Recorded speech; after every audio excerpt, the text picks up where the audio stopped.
श्री शिवाय नमस्तुभ्यम। हर हर महादेव। ओम नमः शिवाय। आज दिनांक है 13 जुलाई और दिन है रविवार। आज आप श्रवण करेंगे सावन मास महात्म्य के तीसरे दिन की कथा। मैंने प्रथम 2 अध्याय अपने YouTube चैनल पर अपलोड कर दिए हैं, कृपया करके आप उन्हें अवश्य सुने। इस कथा में श्रावण माह में की जाने वाली भगवान शिव की लक्ष्य पूजा का वर्णन है। सनत कुमार बोले, हे भगवान, आपने श्रावण मासों का संक्षिप्त वर्णन किया है। हे स्वामीन, इससे हमारी तृप्ति नहीं हो रही है, अतः आप कृपा करके विस्तार से वर्णन करें, जिसे सुनकर हे सुरेश्वर मैं कृतकृत्य हो जाऊंगा। ईश्वर बोले, हे योगीश, जो बुद्धिमान नक्त व्रत के द्वारा श्रावण मास को व्यतीत करता है, वह 12 महीने में नक्त व्रत करने के फल का भागी होता है। नक्त व्रत में दिन की समाप्ति के पूर्व सन्यासियों के लिए एवं रात्रि में गृहस्थों के लिए भोजन का विधान है। उसमें सूर्यास्त के बाद की 3 घड़ियों को छोड़कर नक्त भोजन का समय होता है। सूर्य के अस्त होने के पश्चात 3 घड़ी संध्या काल होता है। संध्या वेला में आहार, मैथुन, निद्रा और चौथा स्वाध्याय, इन चारों कर्मों का त्याग कर देना चाहिए। गृहस्थ और यति के भेद से उनके व्यवस्था के विषय में मुझसे सुनिए। सूर्य के मंद पड़ जाने पर जब अपनी छाया अपने शरीर से दुगुनी हो जाए, उस समय के भोजन को यति के लिए नक्त भोजन कहा गया है। रात्रि भोजन उनके लिए नक्त भोजन नहीं होता है। तारों के दृष्टिगत होने पर विद्वानों ने गृहस्थ के लिए नक्त कहा है। यति के लिए दिन के 8वें भाग के शेष रहने पर भोजन का विधान है। उसके लिए रात्रि में भोजन का निषेध किया गया है। गृहस्थ को चाहिए कि वह विधि पूर्वक रात्रि में नक्त भोजन करे और यति, विधवा तथा विधुर व्यक्ति सूर्य के रहते नक्त व्रत करें। विधुर व्यक्ति यदि पुत्रवान हो तब उसे भी रात्रि में ही नक्त व्रत करना चाहिए। अनाश्रमी हो अथवा आश्रमी हो अथवा पत्नी रहित हो अथवा पुत्रवान हो, उन्हें रात्रि में नक्त व्रत करना चाहिए। इस प्रकार बुद्धिमान मनुष्य को अपने अधिकार के अनुसार नक्त व्रत करना चाहिए। इस मास में नक्त व्रत करने वाला व्यक्ति परम गति प्राप्त करता है। मैं प्रातः काल स्नान करूंगा, ब्रह्मचर्य व्रत का पालन करूंगा, नक्त भोजन करूंगा, पृथ्वी पर सोऊंगा और प्राणियों पर दया करूंगा। हे देव, इस व्रत को प्रारंभ करने पर यदि मैं मर जाऊं तो हे जगतपते, आपकी कृपा से मेरा व्रत पूर्ण हो। ऐसा संकल्प करके बुद्धिमान व्यक्ति को श्रावण मास में प्रतिदिन नक्त व्रत करना चाहिए। इस प्रकार नक्त व्रत करने वाला मुझे अत्यंत प्रिय होता है। ब्राह्मण के द्वारा अथवा स्वयं ही अति रुद्र, महारुद्र अथवा रुद्र मंत्र से महीने भर प्रतिदिन अभिषेक करना चाहिए। हे वत्स, मैं उस व्यक्ति पर प्रसन्न हो जाता हूँ क्योंकि मैं जलधारा से अत्यंत प्रीति रखने वाला हूँ। अथवा रुद्र मंत्र के द्वारा मेरे लिए अत्यंत प्रीतिकर होम प्रतिदिन करना चाहिए। अपने लिए जो भी भोज्य पदार्थ अथवा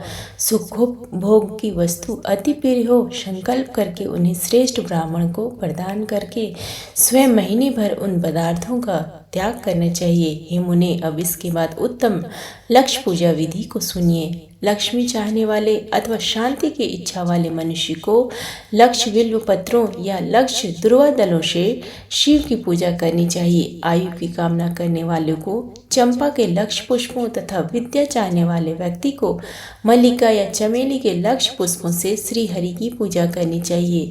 शिव तथा विष्णु की प्रसन्नता तुलसी के दलों से सिद्ध होती है। पुत्र की कामना करने वाले को कटेरी के दलों से शिव तथा विष्णु का पूजन करना चाहिए। बुरे स्वप्न की शांति के लिए धान्य से पूजन करना प्रशस्त होता है। देव के समक्ष निर्मित किए गए रंगवल्ली आदि से विभिन्न रंगों से रचित पद्म, स्वस्तिक और चक्र आदि से प्रभु की पूजा करनी चाहिए।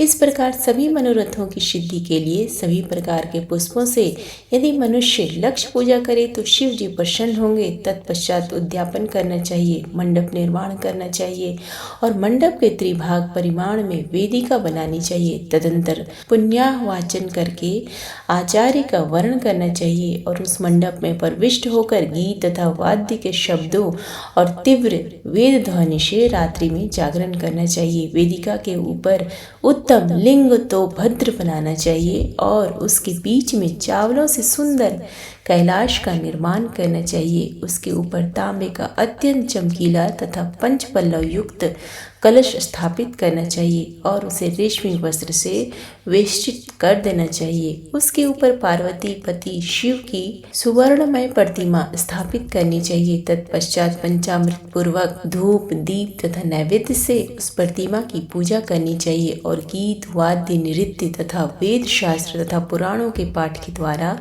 रात्रि में जागरण करना चाहिए। इसके बाद प्रातःकाल भली भांति स्नान करके पवित्र हो जाना चाहिए और अपनी शाखा में निर्दिष्ट विधान के अनुसार वेदी का निर्माण करना चाहिए। तत्पश्चात मूल मंत्र से या गायत्री मंत्र से या शिव के सहस्त्र नामों के द्वारा तिल तथा घृत मिश्रित खीर से होम कराना चाहिए अथवा जिस मंत्र से पूजा की गई है उसी से होम करके पूर्णाहुति डालनी चाहिए। इसके बाद वस्त्र अलंकार तथा भूषणों से भली भांति आचार्य का पूजन करना चाहिए। तत्पश्चात अन्य ब्राह्मणों का पूजन करना चाहिए और उन्हें दक्षिणा देना चाहिए। जिस जिस वस्तु से उमापति शिव की लक्ष्य पूजा की हो उसका दान करना चाहिए। स्वर्णमयी मूर्ति बनाकर शिव की पूजा करनी चाहिए। यदि दीप कर्म किया हो तो उस दीपक का दान करना चाहिए। चांदी का दीपक और स्वर्ण की वर्तिका अर्थात बत्ती बनाकर उसे गोघृत से भरकर सभी कामनाओं और अर्थ की सिद्धि के लिए उसका दान करना चाहिए। इसके बाद प्रभु से क्षमा प्रार्थना करनी चाहिए और अंत में 100 ब्राह्मण को भोजन कराना चाहिए। हे मुनि, जो व्यक्ति इस प्रकार पूजा करता है मैं उस पर प्रसन्न होता है। उसमें भी जो श्रावण मास से पूजा करता है उसका अनंत फल मिलता है। यदि अपने लिए अत्यंत प्रिय कोई वस्तु मुझे अर्पण करने के विचार से इस मास में कोई त्यागता है तो अब उसका फल सुनिए। इस लोक में तथा परलोक में उसकी प्राप्ति लाख गुना अधिक होती है। सकाम करने से अभिलषित सिद्धि होती है और निष्काम करने से परम गति मिलती है। इस मास में रुद्राभिषेक करने वाला मनुष्य उसके पाठ की अक्षर संख्या से एक एक अक्षर के लिए करोड़ करोड़ वर्षों तक रुद्रलोक में प्रतिष्ठा प्राप्त करता है।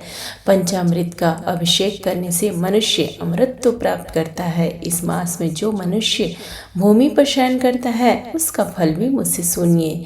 हे द्विश्रेष्ठ, वह मनुष्य 9 प्रकार के रत्नों से जड़ी हुई सुंदर वस्त्र से आच्छादित बिछे हुए कोमल गद्दे से सुशोभित देश तत्वों से युक्त रम्य स्त्रियों से विभूषित रत्न निर्मित दीपों से मंडित तथा अत्यंत मृदु और गरुड़ाकार प्रवाल मणि निर्मित अथवा हाथी दांत की बनी हुई अथवा चंदन की बनी हुई उत्तम तथा शुभ शैया प्राप्त करता है।